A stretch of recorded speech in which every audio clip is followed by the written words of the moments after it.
Hey, what's going on, everybody?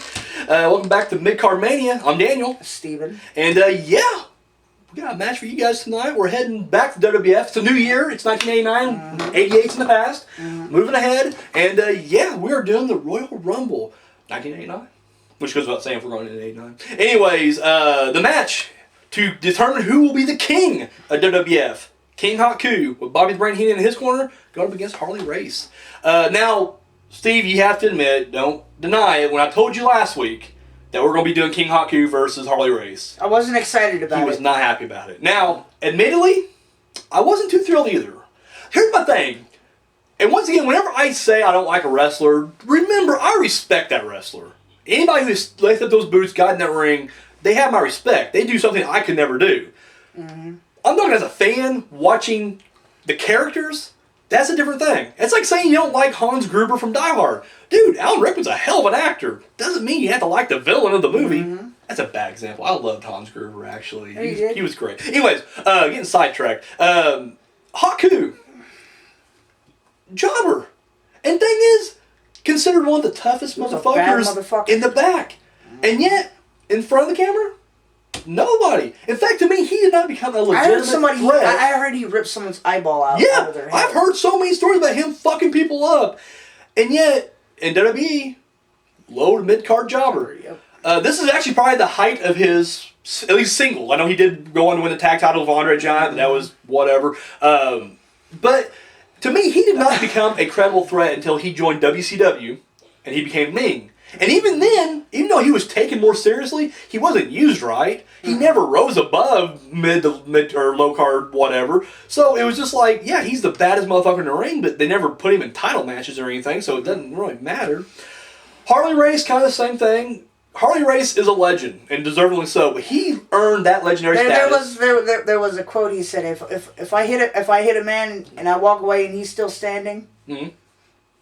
I'll look behind him and see what's holding him up. No, once again, I'm not going to debate the toughness of Harley Race or his legendary status, but once again, he reached all that way before he joined WWF.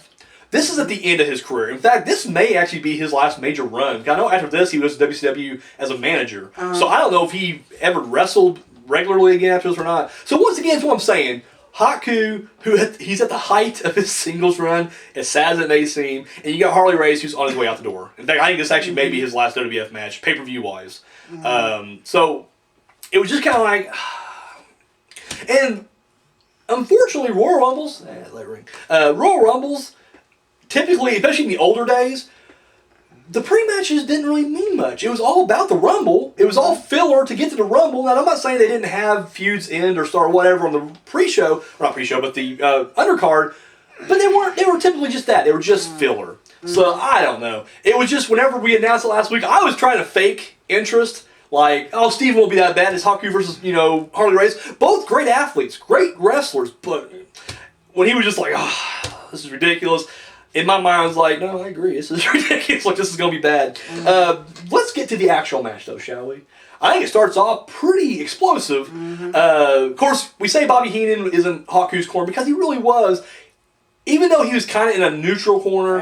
Cheering for both. Yeah, although I think when you're in a neutral corner, you either have to do A, come out by yourself first, and then the wrestlers come out, or B, you come out all together as a group. However, he came out with the Haku, so that just tells me right there he was not in no neutral corner. He was clearly wanting Haku to win, but whatever, it is what it is. Harley Race comes out and tips his throne. I always love the throne because it's always, because Macho King did it too. Carried by jobbers. Jobbers. They're loyal subjects or the local jobbers of the company, they find backstage. But they brought Haku out, they set him down there. Of course, he's set between, the barricade and the ring apron. And of course, Race comes out and just tips it over. And I was like, yeah, I like that. Like, I didn't know. I honestly, I've only seen this match once. I didn't remember any of it. It was so long ago. And usually if I rewatch old Rumbles, I watch the Rumbles. Unless there's a really good match in the undercard. So, tips it over. Fucking great. Steve, what else happened in this match? They got into like a headbutt, brutal headbutt thing, match, too. Yeah. Well, the funny thing is, they always try to make, and I'm not trying, this is not me being racist, because this is literally wrestling in general. It seems like if you're a minority, you're supposed to have a harder head. Have you noticed this? Junkyard Dog had it. Bobo Brazil. Bobo Brazil. Haku. I mean, Superfly Genie yeah. So if you are a minority, you're supposed to have an extra layer of bone or something. I don't know. The Wild Samoans. Yeah. Thing is, Harley Race has always been a headbutt guy too, though. Head shrinkers. Yeah. Well, same. Well, Wild Samoans, head shrinkers. Yeah.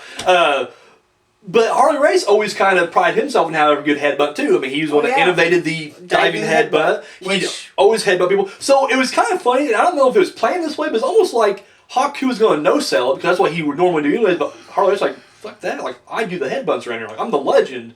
If I headbutt, you take it. And dude, it was getting kind of hard. They were actually going for the headbutts. Smashing each other.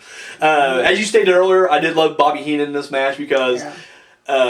literally, it was just like, if Race is winning, Race, you got it. This is what we talked about. You can do this. Haku wins. Haku, you're my man. You know you got this. We're going to win this thing. And you're just like, it's just great. Because I mean, it's his character. Yeah. I love Heenan. I do too. So, shall we wrap this thing up? How'd the match end, Steve? It ended with a super kick or thrust kick. Depending on who's calling the match. Back then, it wasn't, we didn't have two champions back then. Crescent kick. Crescent kick, yeah. What the Gorilla Monsoon called it. But, once again, we didn't have super kicks back then. You know what I mean? So it's understandable. Because I did the same thing. I'm just like, should I call this a crescent kick? Or, I mean, it was a super kick. It was clearly Sweet Chin music, but whatever. We'll roll with it. It's still 89, so. Kicked him right in the fucking face. And, of course, the Rockers were using that kick. Yeah, also same time. Back then, yeah, so it's all the same thing. Anyways, super kick in the face, took him down. 1, 2, 3. Remains King of Wrestling for now, anyways. So let's get to the reviews. I'll go ahead and start it off if you don't mind. Okay. Once again, with everything working against it, like I said, my preconceived thoughts going into this match, the fact that, in all honesty, the crowd was not really that into it. You gotta remember, this is 89. They're both technically heels, even though you can probably say Harley Race would be more of the face of the two. In this certain, I mean, once again, he's being pushed out of the Heenan family. He lost his crown to Haku, so it's just like he's clearly, if you're going to get behind somebody, be Harley Race. But once again, the crowd was just not having it. I mean, it was kind of hard to watch. With that said, I think the match was good. I was surprised at how... I thought it was decent. Yeah, it really was for what it was. Is this going to be remembered down the road? Probably not. And in fact, we'll probably do so many more matches after this that I'll be like, hey, remember that Harley Race Haku match? And we'll both be like, yeah, I think they did a match. Yeah, I'm pretty sure they did a match. We kind of liked it, didn't we? Yeah. But no, the match actually was really good. If I had to do some complaints, just 2 minor complaints. A, I think it did go a little too long. At one point, I was kind of like, all right, we can wrap this up, right, guys? We've said everything we need to say right here. And 2, once again, I don't know what the real life story was behind any of these matches we call. I don't know if it was already known that Harley Race was on his way out completely. I feel like it didn't make Haku look any better. Like, you should have had a Haku just dominate. And I think that's the problem is he didn't dominate. He barely won. It was almost like it was back and forth the entire match.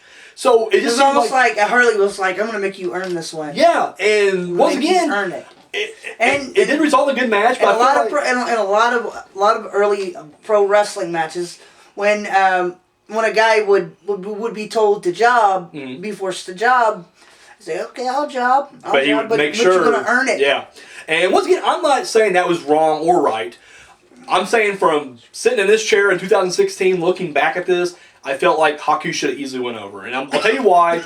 It would be no disrespect to Harley Race because they even Haku has the strength, he has the speed, he has the toughness. Race has the experience, but with experience comes age. And that's the thing, he's older. And so it's not a shot against him. It'd be like if someone beat down Ric Flair today. It'd be like, yeah, Ric Flair's one of the best wrestlers in the world, period. But he's also like 100 years old right now. So it's okay to let him get slaughtered in a 30-second match. I mean, it's not like it'd be a discredit to his legacy. I felt like the match, I mean, you could have basically had the same match. I would have had Race come out, surprise Haku with the throne tip, and then basically from that point, get the upper hand early on, but then have Haku battle back and just smoke him. And then at the end, you can have Harley come back for a little bit. He can still miss that clothesline, but then turn around into the super kick. And I feel like it would have been better for Haku because this is really, I think this is the last Haku match that he actually wins on pay-per-view until he becomes the tag champion with Andre Giant. I'm pretty sure. If I'm wrong, correct me down below, please. Educate us. We're not the smartest 2 guys on this channel here, so We're the only two guys on the show, so Yeah. there you go. But yeah, it's just my opinion. Once again, good match. Felt like it was a little bit shorter, and I would have definitely had Haku go over more. But yeah, it is what it is. Steve, tag yourself in. Review this thing. Review it. There wasn't a whole lot of good spots in that match. There was some like the headbutt from the second turnbuckle and the miss. Of course, Haku ruled out of the way. The little headbutt match they started having, and they started punching each other, throwing great work punches. Actually, I thought the work punches were good. Yeah.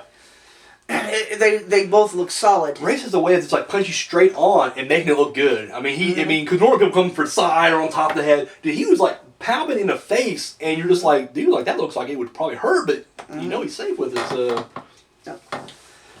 As far as I'm concerned, the match, I'd say it was about like a 3-star. It was pretty good. Out of 5? I thought it was decent. So middle, yeah. That's the same. I agree. Yeah, that's the same. Man, what's wrong with us? We're actually agreeing more, I've noticed, as the show goes on. That's a little scary. So, all right. So, yeah, that's it for this week's Mid-Card Mania. You got anything else to add? No. All righty. Well, guys, tune in next week, because next week we're going to do a different kind of Rumble. The Chi-Town Rumble. Chi-Town Rumble, okay. Over in the NWA. That's always a mixed bag. You never know what to get. So, yeah, that's all we got. So, I'm Daniel. Steven, thanks for watching. There you Read go. between the lines, and goodbye.